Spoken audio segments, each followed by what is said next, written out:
Hey everyone, welcome back to the podcast. This is the Sage Executive Podcast where we bring on top executives to share their sage advice.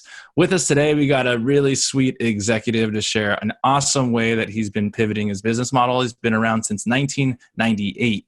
Without further ado, question number one. Please share with us, who are you and what do your clients say you do? Well, my name is David Goldstein, and I call myself the creator of opportunities. So in essence, the COO. My job as I see it is to continue to look for opportunities for the business, look for opportunities for our clients. What's interesting now is what clients saw us as when they came out with social distancing. It's the absolute opposite of what my company does. We bring people together. So when this all happened and they said, you need to stay 6 feet apart, it was almost like a law against our company. So my job, my life, my company is all about bringing people together, through activities, through experiences, through teamwork, through events, through the power of play. So that's what we've been doing, and we've been doing it very successfully for, since 1998. Awesome. Yeah. Team bonding. Yeah. Question. Honestly, if you looked it up, it would be the opposite. All right. Question number two. Can you share a time where one of your team members really appreciated your leadership? I think right now, one of the things that employees don't like is uncertainty. So I think, a leader such as myself and others, they need to be decisive. And because we're part of a global team building network and we have 50 partners from Asia down to South America, we were able to see this pandemic starting to spread from east to west. So we made quick, decisions, and we were very decisive and supportive and, very open with what we were doing and what we had to do and what the company was doing and where the goals are and what the next hoop is that we have to jump through. And I think, that's what employees wanted from me. They didn't want me to hide. They wanted me to lead them and show them and be open and honest with them and, embrace where we're going next. And just be transparent. Yes. Awesome. Question number three. I hear from other execs that acquiring clients at times can be challenging, and there's just a lot of different strategies out there. What have you found, at least your evolution of strategies and how things have changed, maybe what you're landing on now? Well, it's funny. It's everyone always thinks the grass is always greener. So when someone comes into my office and says, okay, so tell me about your sales cycle, and I will show them my office that has 6 inside salespeople, and they're like, well, where's your outside sales team? We don't have one. Well, so everything we invest in is inside sales. It's marketing to get people to the website, to get people to the account managers, to get people in, nothing outside. So that's always been our strategy, is to be out there, to be there when they're looking for us. Absolutely. It's changed a bit because initially it's like, rah, rah, we're a team building company, and people really don't care. What they really care about is the problems we can solve. Leadership, team building, company culture, and employee engagement, employee retention. So we are trying to be there when they're looking for their problems to be solved. Perfect. Question number 4. What piece of sage advice, and this is your time to shine, your moment, what piece of sage advice would you like to share with other individuals, either in the startup or, seasoned? I mean, you take it from here. No pressure, right? None. Sage advice, I think it's a thing that has always made me comfortable and that has allowed me to lead the way I want to lead, is to have money in the bank. I mean, they always say cash flow is king. I've always, reinvested every year in the company. So the company was to a point where I could be confident running it. If I didn't have money, if things, were in a position where, we had too much to collect, I would get nervous and people would feel my nervousness. So cash flow is the most important thing. Yeah. And I guess do you have like a specific trick in how you manage tracking cash flow? Well, actually, now's a really good time. It was almost a mistake. We had a transition in our accounting department in December. So we were owed an awful lot of money coming into this year. And with the transition, we didn't collect a whole lot of money.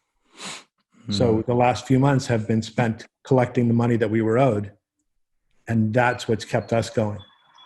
So I don't know if there's a trick, but it's, I've never, in the 20-something years I've been doing this, I've never borrowed money. We've never had to had an investment. We've always lived off the cash flow that we've had. So you kind of have to live within your means based on that. Absolutely. Yeah. No, thank you for that. I'm sure a ton of other execs would appreciate that and probably just completely agree with you. So question number 5, what other top leaders like yourself within your network would you appreciate to have on here that you respect and say, hey, this would be a great person to have on your show that he can impart or she can impart their wisdom? Well, I think, as you know, it's such an amazing time for people. And I swear there are a number of words I'm never going to use again after this. And one of them is pivot. I have pivoted as fast and as much as I can. And the other ones that I've seen, other people that I've seen pivot, I have a friend in Philadelphia that has a brand new restaurant. And he's had to pivot from being open to opening to all of a sudden closing to takeout. And just the lessons you learn in pivoting is amazing. So his name is Mark Grieca, and his restaurant in Philadelphia is called Flannel. And my other one that I would recommend is Mike Gallant. Mike had the most amazing company. It's called Perfect Parties. And Mike has inflatables and has rides, and we shared a mobile escape room, and he did all of these things that were live events. And all of a sudden, he even has a wedding venue that you can imagine nobody can go to. Oh, man. But I've watched him pivot. So I'm watching him pivot to graduation drive-ins, to sanitation stations, to things that he's utilizing his people and his network to keep them employed and to get his business going. And I think anyone in this that's pivoting right now would make a great guest for a podcast. And they're like an entrepreneur inside of an entrepreneur, right? It's like you have within weeks or days, you have to be another entrepreneur and like, okay, well, how can you take your learnings and create something new in that, right? Yeah. And not, I think the difference with this is any other downturn, any other thing that's happened to our business, whether it be the recession or 9/11 or anything else, you have at least an idea that something's going to happen. This was just like we all fell off a cliff. So This is when, really the going gets tough and the tough get going. It's been hard, but it's been rewarding. Yeah, no, absolutely. The final question here, thanks for sharing that, by the way. Definitely reach out to them. After a win, and you can classify a win however you like, how do you celebrate? Oh, it's funny. It feels like two different worlds. It's now and then. How we celebrated before and how we celebrate now. Oh yeah, that's true. Today we had a big win. And the big win was one of my people booked a live event in July. You don't know what it feels like to win a lot. And we've been in virtual world for the past 2 months and seeing virtual world for now into the foreseeable future. So to book a live event, you just share it with the team. Right now we use Slack and we use and phone calls and Zoom and all those other things, but you just share the joy. Yeah. And that was a joyful experience today. And I hope it opens the door to other live events. Great. Yeah, no, best of luck to you because it's awesome. You are pivoting. So really quick, can you share how others can get a hold of you or have a look at your company, that's emerging, the hybrid of live and virtual? Yes. TeamBonding.com is the easiest way to find us. Right now, you'll see what I see is a live event company that's changing to virtual and hybrid events.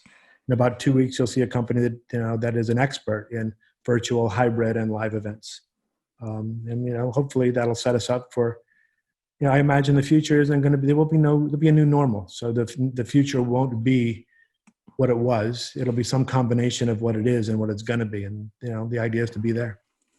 Yeah, absolutely. All right. Well, thank you so much for coming on. For everyone out there, please stay tuned for our next episode. This was the Sage Executive Podcast and your host, Fernando Corona. Take care.